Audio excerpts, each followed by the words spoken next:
संतोषी माता की जय। आइए आज के वीडियो में हम संतोषी माता की व्रत कथा का श्रवण करेंगे। संतोषी माता की कथा का श्रवण करने के लिए आप हाथ में थोड़ा सा भुना हुआ चना और गुड़ रखें और एक शुद्ध देसी घी का दीपक संतोषी माता की प्रतिमा के सामने जलाकर कथा का श्रवण करें। आइए अब कथा का श्रवण करते हैं। एक बुढ़िया थी, उसके 7 बेटे थे, 6 कमाने वाले थे, एक निकम्मा था। बुढ़िया माँ 6 पुत्रों की रसोई बनाती, भोजन कराती और पीछे से जो कुछ बचता तो 7वें को देती थी। 7वां पुत्र बहुत सीधा साधा था, मन में कुछ विचार ना करता था। एक दिन वह अपनी बहू से बोला, देखो मेरी माता का मुझ पर कितना प्रेम है। वह बोली, क्यों नहीं, सबका जूठा बचा हुआ तुमको जो खिलाती है। वह बोला, ऐसा हो ही नहीं सकता, मैं जब तक अपनी आँखों से ना देखूं मान नहीं सकता। बहू ने हंसकर कहा, तुम देख लोगे तब तो मानोगे।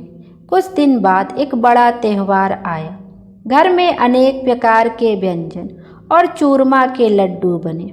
वह जांचने को सिर दर्द का बहाना कर पतला कपड़ा सिर पर ओढ़कर रसोई घर में सो गया और कपड़े में से सब देखता रहा। 6 भाई भोजन करने आए। उसने देखा माँ ने उनके लिए सुंदर सुंदर आसन बिछाए, 7 प्रकार की रसोई परोसी है। वह आग्रह करके उन्हें जिमाती है। वह देखता रहा।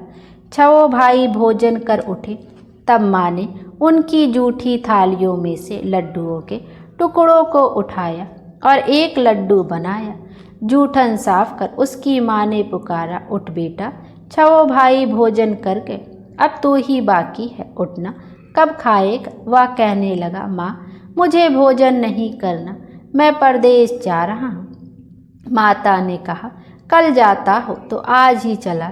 ऐसा सुनकर वह माँ से बोला, हाँ हाँ मैं आज ही जा रहा हूँ। यह कहकर वह घर से निकल गया। चलते समय बहू की याद आई। वह गौशाला में कंडे थाप रही थी। उसके पास जाकर बोला, हम जावे परदेश को, आवेंगे कुछ काल, तुम रहियो संतोष से, धर्म आपनो पाल। वह बोली, 2 निशानी आपनी, देख धरूं मैं धीर, सुधिमति हमरी विसारियो, रखियो मन गंभीर। वह बोला, मेरे पास तो कुछ नहीं है, यह अंगूठी है, सोले और अपनी कुछ निशानी मुझे दे। वह बोली, मेरे पास देने के लिए कुछ भी नहीं है। वह कंडे थाप रही थी। उसने कहा, यह गोबर भरा हाथ है। उसने उसकी पीठ पर वह गोबर लगे हाथ से थाप मार दी। वह चल दिया। चलते चलते दूर देश में पहुंचा। वहाँ पर एक साहूकार की दुकान थी। वहाँ जाकर वह बोला, सेठ जी मुझे नौकरी पर रख लो। साहूकार को ज़रूरत थी, सो उसे साहूकार ने नौकरी पर रख लिया। उसने पूछा, सेठ जी कितने पैसे मिलेंगे? तो साहूकार ने कहा, काम देखकर दाम मिलेंगे। उसे साहूकार की नौकरी मिल गई। वह सवेरे 7 बजे से रात तक काम करने लगा। कुछ दिन में दुकान का लेन देन, हिसाब किताब, ग्राहकों को माल बेचना, सारा काम संभालने लगा। साहूकार के 7-8 नौकर थे। वे सब चक्कर खाने लगे कि यह तो बहुत होशियार बन गया है। सेठ ने भी काम देखा और 3 महीने में ही उसे आधे मुनाफे का साझीदार बना लिया। 12 वर्ष में वह नामी सेठ बन गया और मालिक सारा कारोबार उस पर छोड़कर बाहर चला गया। इधर बहू पर क्या बीती वह सुनो। सास ससुर उसे बहुत दुख देने लगे। सारी गृहस्थी का काम करा, उसे लकड़ी लेने जंगल में भेजते। इस बीच घर के रोटियों के आटे से जो भूसी निकलती, उसकी रोटी बनाकर रख दी जाती और फूटे नारियल की नरेली में पानी। इस तरह दिन बीतते रहे। एक दिन वह लकड़ी लेने जा रही थी कि रास्ते में बहुत सी स्त्रियां संतोषी माता का व्रत करती दिखाई दी। वह वहां खड़ी कथा सुनकर बोली, बहनों यह तुम किस देवता का व्रत करती हो? इसको करने से क्या फल मिलता है? इस व्रत के करने की क्या विधि है? यदि तुम अपने इस व्रत का विधान मुझे समझा कर कहोगी तो तुम्हारा बड़ा एहसान मानूंगी। तब उनमें से एक स्त्री बोली, सुनो, यह संतोषी माता का व्रत है। इसको करने से निर्धनता, दरिद्रता का नाश होता है, लक्ष्मी आती है, मन की चिंताएं दूर होती है, घर में सुख होने से मन को प्रसन्नता और शांति मिलती है, निपुत्र को पुत्र मिलता है, पति बाहर गया हो तो शीघ्र आ जाता है, कुंवारी कन्या को मनपसंद वर मिलता है, राजद्वार में बहुत दिनों से मुकदमा चलता हो तो खत्म हो जाता है, कलह कलेश की निवृत्ति हो, सुख शांति हो, घर में धन जमा हो, पैसा जायदाद का लाभ होता है, रोग दूर हो जाता है तथा और भी मन में जो कुछ कामना हो सब संतोषी माता की कृपा से पूरा हो जाता है, इसमें संदेह नहीं। वह पूछने लगी, यह व्रत कैसे किया जाए, यह भी बताओ तो बड़ी कृपा होगी। स्त्री कहने लगी, 1.25 रुपये का गुड़ चना लेना, इच्छा हो तो 5.25 रुपये का लेना या अपनी सहूलियत अनुसार लेना, बिना परेशानी श्रद्धा और प्रेम से जितना भी बन सके सवाया लेना। 5.25 पैसे से 5.25 आने तथा इससे भी जाता और भक्ति अनुसार गुड़ और चना ले। हर शुक्रवार को निराहार रहे, कथा कहना सुनना, इसके बीच क्रम टूटे नहीं, लगातार नियम पालन करना। सुनने वाला कोई ना मिले तो घी का दीपक जला उसके आगे जल के पात्र को रख कथा कहना, परंतु नियम ना टूटे। जब तक कार्य सिद्ध ना हो नियम पालन करना और कार्य सिद्ध हो जाने पर व्रत का उद्यापन करना। 3 मास में माता पूरा फल प्रदान करती। यदि किसी के खोटे ग्रह हों तो माता 1 वर्ष में अवश्य कार्य को सिद्ध करती। कार्य सिद्ध होने पर ही उद्यापन करना चाहिए, बीच में नहीं। उद्यापन में 2.5 सेर आटे का खाजा तथा इसी परिमाण से खीर तथा चने का साग करना। 8 लड़कों को भोजन कराना। जहाँ तक मिले देवर जेठ भाई बंधु कुटुंब के लड़के लेना, ना मिले तो रिश्तेदारों और पड़ोसियों के लड़के बुला उन्हें भोजन कराना। यथाशक्ति दक्षिणा दे। माता का नियम पूरा करना। उस दिन घर में कोई खटावी ना खावे। यह सुन बुढ़िया की बहू चल दी। रास्ते में लकड़ी के बेच को बेच दिया और उन पैसों से गुड़ चना ले माता के व्रत की तैयारी कर आगे चली और सामने मंदिर देख पूछने लगी, यह मंदिर किसका है? सब कहने लगे, संतोषी माता का मंदिर है। यह सुन माता के मंदिर में जा माता के चरणों में लौटने लगी, विनती करने लगी, माँ मैं दीन हूँ, निपट मूर्ख हूँ, व्रत के नियम कुछ जानती नहीं, मैं बहुत दुखी हूँ। हे माता जगजननी, मेरा दुख दूर कर, मैं तेरी शरण में हूँ। माता को दया आई। एक शुक्रवार बीता कि दूसरे ही शुक्रवार के उसके पति का पत्र आया और तीसरे शुक्रवार को ही उसका भेजा हुआ पैसा उसे मिला। यह देख उसके जेठ जेठानी मुँह सिकोड़ने लगे।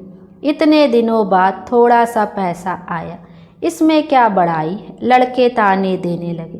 काकी के पास अब पत्र आने लगा, रुपया आने लगा।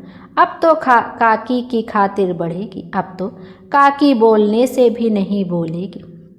बेचारी सरलता से कहती, भैया पत्र आवे रुपया आवे तो हम सबके लिए अच्छा है। ऐसा कहकर आँखों में आंसू भरकर संतोषी माता के मंदिर में आ मातेश्वरी के चरणों में गिरकर रोने लगी। माँ, मैंने तुमसे पैसा तो नहीं मांगा, मुझे पैसे से क्या काम है? मुझे तो अपने सुहाग से काम है। मैं तो अपने स्वामी के दर्शन और सेवा मांगती हूँ। तब माता ने प्रसन्न होकर कहा, जा बेटी, तेरा स्वामी आवेगा। यह सुन खुशी से बावली हो घर जाकर काम करने लगी। अब तो संतोषी माता विचार करने लगी, इस भोली पुत्री से मैंने कह तो दिया तेरा पति आएगा, पर आएगा कहाँ से? वह तो इसे स्वप्न में भी याद नहीं करता, उसे याद दिलाने तो मुझे जाना पड़ेगा। इस तरह माता उस बुढ़िया के बेटे के पास जा स्वप्न में प्रकट हो कहने लगी, साहूकार के बेटे सोता है या जागता है? वह कहता है, माता सोता भी नहीं हूँ, जागता भी नहीं हूँ, बीच में हूँ। कहिए क्या आज्ञा है माँ। कहने लगी तेरा घर बार है या नहीं। वह बोला मेरे सब कुछ है माता, माँ बाप भाई बहन बहू क्या कमी है। माँ बोली भोले पुत्र तेरी घरवाली घोर कष्ट उठा रही है, तेरे माँ बाप उसे बहुत दुख दे रहे हैं, वह तेरे लिए तरस रही है तो उसकी सुध ली। वह बोला हाँ माता यह तो मुझे मालूम है, परंतु जाऊं कैसे। परदेश की बात है, लेन देन का कोई हिसाब नहीं, कोई जाने का रास्ता नजर नहीं आता, कैसे चला जाऊं। माँ कहने लगी मेरी बात मान, सवेरे नहा धोकर संतोषी माता का नाम ले, घी का दीपक जला दंडवत कर दुकान पर जा बैठना। देखते देखते तेरा लेन देन चुक जाएगा, जमा का माल बिक जाएगा, सांझ होते होते धन का ढेर लग जाएगा। अब तो वह सवेरे बहुत ही जल्दी उठ मित्र बंधुओं से अपने सपने की बात कही, वे सब उसकी बात अनसुनी कर खिल्ली उड़ाने लगे।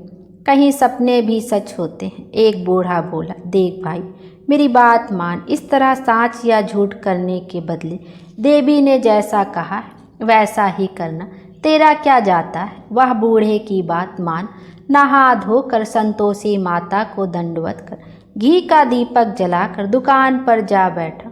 थोड़ी देर में क्या देखता है कि देने वाले रुपया लाए, लेने वाले हिसाब लाए। कोठे में भरे सामानों के खरीदार नगद दाम में सौदा करने लगे। शाम तक धन का ढेर लग गया। मन में माता का नाम ले प्रसन्न हो घर जाने के वास्ते गहना कपड़ा सामान खरीदने लगा और वहाँ के काम से निपट वह घर को रवाना हुआ। वहाँ बहू बेचारी जंगल में लकड़ी लेने जाती है, लौटते वक्त माता जी के मंदिर पर विश्राम करती है। वह तो उसका रोज रुकने का स्थान ठहरा। तो थोड़ी दूर से धूल उड़ती देख वह माता से पूछती है माता यह धूल कैसी उड़ रही है। माँ कहती हे पुत्री तेरा पति आ रहा है, अब तू ऐसा कर लकड़ियों के 3 बोझ बना, एक नदी के किनारे रख, दूसरा मेरे मंदिर पर और तीसरा अपने सिर पर रख। तेरे पति को लकड़ी का गट्ठा देखकर मोह पैदा होगा, वह वहाँ रुकेगा, नाश्ता पानी बना खाकर माँ से मिलने जाएगा। तब तू लकड़ी का बोझ उठाकर जाना और बीच चौक में गट्ठा डालकर 3 आवाजें जोर से लगाना, लो सासू जी लकड़ियों का गट्ठा लो, भूसी की रोटी दो, नारियल के खोपड़े में पानी दो, आज कौन सा मेहमान आया है। माँ की बात सुनकर वह बहुत अच्छा माता जी कहकर प्रसन्न हो लकड़ियों के 3 गट्ठे ले आई। एक नदी के तट पर एक माता के मंदिर पर रखा। इतने में ही वह मुसाफिर आ पहुँचा।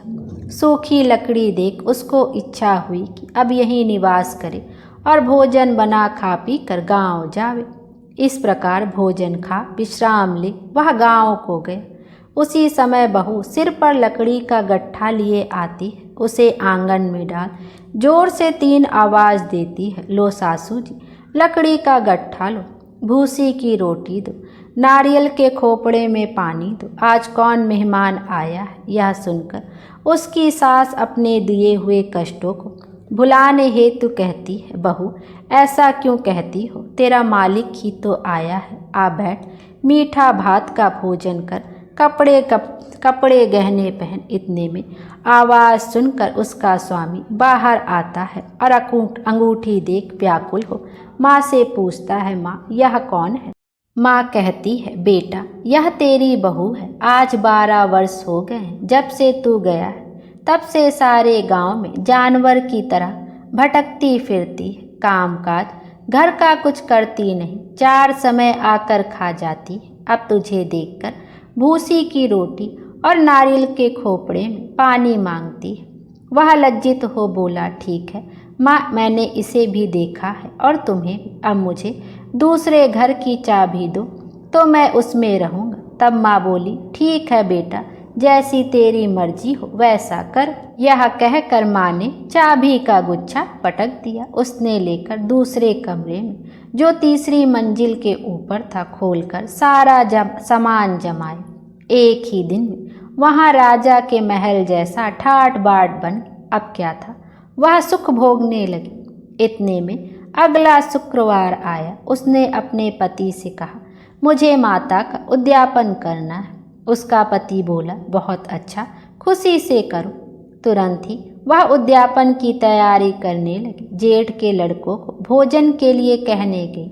उसने मंजूर किया, परंतु पीछे जेठानी अपने बच्चों की सिखलाती है, देखो रे, भोजन के समय सब लोग खटाई मांगना, जिससे इसका उद्यापन पूरा ना हो। लड़के जीमने आए, खीर पेट भर खाई, परंतु बात याद आते ही कहने लगे, हमें कुछ खटाई खाने को दो, खीर खाना हमें भाता नहीं, देखकर आरुचि होती है। वह कहने लगी, खटाई किसी को ना दी जाएगी, यह तो संतोषी माता का प्रसाद है। लड़के उठ खड़े हुए, बोले, पैसा लाओ। भोली बहू कुछ जानती नहीं थी, सो उन्हें पैसे दे दिए। लड़के उसी समय उठकर इमली ला खाने लगे। यह देख बहू पर माता जी ने कोप किया। राजा के दूत उसके पति को पकड़ कर ले। जेठ जेठानी मनमाने खोटे वचन कहने लगे, लूट लूट कर धन इकट्ठा कर लाया था, सो राजा के दूत उसे पकड़ कर ले गए हैं। अब सब मालूम पड़ जाए जब जेल की हवा खाए। बहू से यह वचन सहन नहीं हुआ। रोती रोती माता के मंदिर में गई और कहने लगी, माता तुमने यह क्या किया? हंसा कर क्यों रुलाने लगी? माता बोली, पुत्री तूने उद्यापन करके मेरा व्रत भंग किया है, इतनी जल्दी सब बातें भुला दी। वह कहने लगी, माता भूली तो नहीं, ना कुछ अपराध किया, मुझे तो लड़कों ने भुलावे में डाल दी, मैंने भूल से उन्हें पैसे दे दी, मुझे क्षमा करो माँ। माँ बोली, ऐसी भी कहीं भूल होती है? वह बोली, माँ मुझे माफ़ कर दो, मैं फिर तुम्हारा उद्यापन करूँ। माँ बोली, अब भूल मत करना। वह बोली, अच्छा माँ, अब भूल नहीं होगी, अब बताओ वे कैसे आवेंगे? माँ बोले, पुत्री जा, तेरा मालिक तुझे रास्ते में ही आता मिले। वह निकली, रास्ते में पति आता मिला। उसने पूछा, तुम कहाँ गए थे? वह कहने लगा, इतना धन जो कमाया है उसका टैक्स राजा ने मांगा था, वह भरने गया था। वह प्रसन्न हो बोली, भला हुआ, अब घर चलो। कुछ दिन बाद फिर शुक्रवार आया। वह बोली, मुझे माता का उद्यापन करना है। पति ने कहा, करो। वह फिर जेठ के लड़कों से भोजन को कहने लगी। जेठानी ने एक दो बातें सुनाई और लड़के को सिखा दिया कि तुम पहले ही खटाई मांगना। लड़के गए, खाने से पहले ही कहने लगे, हमें खीर खाना नहीं भाता, जी बिगड़ता है, कुछ खटाई खाने को दो। बहू बोली, खटाई खाने को नहीं मिलेगी, खाना हो तो खाओ।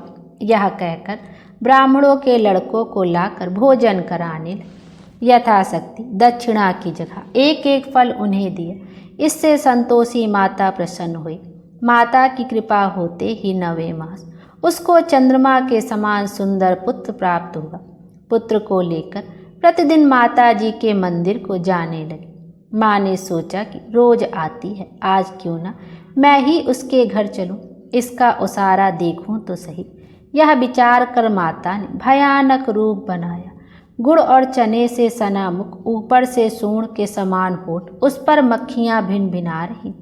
दहलीज में पैर रखते ही उनकी सास चिल्लाई, देखो रे, कोई चुड़ैल डाकनी चली आ रही है, लड़को इसे भगाओ, नहीं तो किसी को खा जाएगी। लड़के डरने लगे, चिल्लाकर खिड़की बंद करने लगे। बहू रोशनदान से देख रही थी, प्रसन्नता से पागल होकर चिल्लाने लगी, आज मेरी माता मेरे घर आई है। यह कहकर बच्चे को दूध पिलाने से हटाती है। इतने में सास का क्रोध फूट पड़ा। मरी रांड इसे देखकर कैसी उतावली हुई जो बच्चे को पटक दिए। इतने में माँ के प्रताप से जहाँ देखो वहाँ लड़के ही लड़के नजर आने लगे। बहू बोली, माँ जी, मैं जिनका व्रत करती हूँ या वही संतोषी माता है। इतना कह झट से सारे घर के किवाड़ खोल दिए। सबने माता के चरण पकड़ लिए और विनती कर कहने लगे, हे माता, हम मूर्ख हैं, हम अज्ञानी हैं, तुम्हारे व्रत की विधि हम नहीं जानते, तुम्हारा व्रत भंग कर हमने बड़ा अपराध किया है। हे माता, आप हमारे अपराध को क्षमा करो। इस प्रकार माता प्रसन्न हुई। हे माता, बहू को जैसा फल दिया वैसा सबको देना। जो यह कथा सुने या पढ़े उसके मनोरथ पूर्ण हो। बोलो संतोषी माता की जय।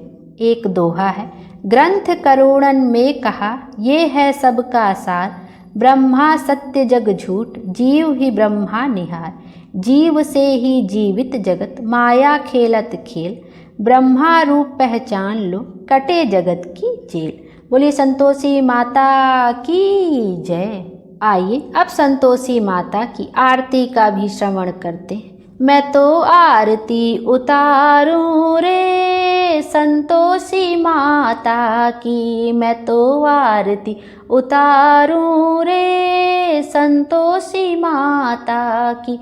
जय जय संतोषी माता जय जय माँ, जय जय संतोषी माता जय जय माँ। बड़ी ममता है बड़ा प्यार माँ की आँखों में, बड़ी करुणा माया दुलार माँ की आँखों में। क्यों ना देखूं मैं बारंबार माँ की आँखों में, दिखे हर घड़ी नया चमत्कार माँ की आँखों में। नित्य करूं झूम झूम झम झमा झम झूम झूम, झांकी निहारूं रे ओ प्यारी प्यारी झांकी निहारूं रे। मैं तो आरती उतारूं रे संतोषी माता की। जय जय संतोषी माता जय जय माँ, जय जय संतोषी माता जय जय माँ। सदा होती है जय जयकार माँ के मंदिर में, नित झांझर की होवे झंकार माँ के मंदिर में। सदा मंजीरे करते पुकार माँ के मंदिर में, वरदान के भरे हैं भंडार माँ के मंदिर में। दीप धरूं धूप करूं प्रेम सहित भक्ति करूं, जीवन सुधारूं रे ओ प्यारा प्यारा जीवन सुधारूं रे। मैं तो आरती उतारूं रे संतोषी माता की, मैं तो आरती उतारूं रे संतोषी माता की। जय जय संतोषी माता जय जय माँ, जय जय संतोषी माता जय जय माँ, जय जय संतोषी माता जय जय माँ, जय जय संतोषी माता जय जय माँ। प्रेम से बोलिए संतोषी माता की जय। आइए अब गणेश जी की व्रत कथा का भी श्रवण करते हैं। विनायक स्वरूप गणेश जी की कथा। किसी नगर में अपने पुत्र और पुत्रवधू के साथ एक नेत्रहीन बुढ़िया रहती थी। वह श्रद्धापूर्वक विधि विधान से नित्य ही गणेश जी की पूजा आराधना किया करती थी। एक दिन प्रसन्न हो गणेश जी प्रकट हुए और बोले, बुढ़िया माँ, तू जो चाहे सो मांग ले। बुढ़िया बोली, कैसे और क्या मांगूं? मुझे तो मांगना आता ही नहीं है। तब गणेश जी बोले, अपने बेटे बहू से पूछ कर मांग लेना, मैं कल फिर आऊँगा। बुढ़िया ने बेटे से पूछा तो बेटा बोला कि धन मांग लो। बहू बोली कि पोता मांग लो। तब बुढ़िया ने सोचा कि ये दोनों तो अपने अपने मतलब की बात कह रहे हैं। अतः बुढ़िया ने पड़ोसिनों से पूछा। पड़ोसिनों ने कहा, बुढ़िया तू थोड़े ही दिन जिएगी, क्यों तू धन मांगे और क्यों पोता मांगे? तू तो आंखें मांग ले, जिससे तेरा बाकी जीवन आराम से कट जाए। लेकिन बुढ़िया ने पड़ोसिनों की बात नहीं मानी। उसने सोचा कि जिसमें बहू बेटा राजी हो वह मांग लूँ और अपने मतलब की चीज़ भी मांग लूँ। अगले दिन गणेश जी आए और बोले, बुढ़िया माँ जो चाहे सो मांग ले। बुढ़िया बोली, यदि आप प्रसन्न हैं तो मुझे 9 करोड़ की माया दे, निरोगी काया दे, आँखों की रोशनी दे, पोता दे, सब परिवार को सुख दे और अंत में मोक्ष दे। गणेश जी बोले, बुढ़िया माँ तूने तो हमें ठग लिया, किंतु तेरा वर तुझे मिलेगा, तथा अस्तु। इतना कहकर गणेश जी अंतर ध्यान हो गए। बुढ़िया को वर के अनुसार सब कुछ मिल गया। हे सिद्धि विनायक गणेश जी, जैसा आपने उस बुढ़िया को सब कुछ दिया, वैसा ही हमें भी देने की कृपा करना। बोलो गणपति महाराज की जय, गणपति देव की जय। आइए अब गणेश जी की एक अन्य कथा का भी श्रवण करते हैं। एक बार गणेश जी एक छोटे बालक के रूप में चिमटी में चावल और चमचे में दूध लेकर निकले। वह हर किसी से कह रहे थे कि कोई मेरी खीर बना दो, कोई मेरी खीर बना दो। एक बुढ़िया माई बैठी हुई थी। उसने कहा, ला मैं बना दूँ तेरी खीर। वह छोटा सा बर्तन चढ़ाने लगी। तब गणेश जी ने कहा, दादी माँ छोटी सी भगोनी मत चढ़ाओ, तुम्हारे घर में जो सबसे बड़ा बर्तन हो वही चढ़ा दो। बुढ़िया ने वही चढ़ा दिया। वह देखती रह गई कि जो थोड़े से चावल उस बड़े बर्तन में डाली थी वह तो पूरा भर गया है। गणेश जी ने कहा, दादी माँ मैं नहा कर आता हूँ। खीर तैयार हो गई तो बुढ़िया के पोते पोती खीर खाने के लिए रोने लगे। तब बुढ़िया ने कहा, गणेश जी तेरे भोग लगे कहकर चूल्हे में से थोड़ी सी खीर निकाली और कटोरी भर कर बच्चों को दे दी। बुढ़िया की पड़ोसन ऊपर से देख रही थी तो बुढ़िया ने सोचा यह चुगली कर देगी, तो एक कटोरा भरकर उसे भी पकड़ा दिया। बेटे की बहू ने चुपके से एक कटोरा खीर खाई और एक कटोरा चक्की के नीचे छुपा दिया।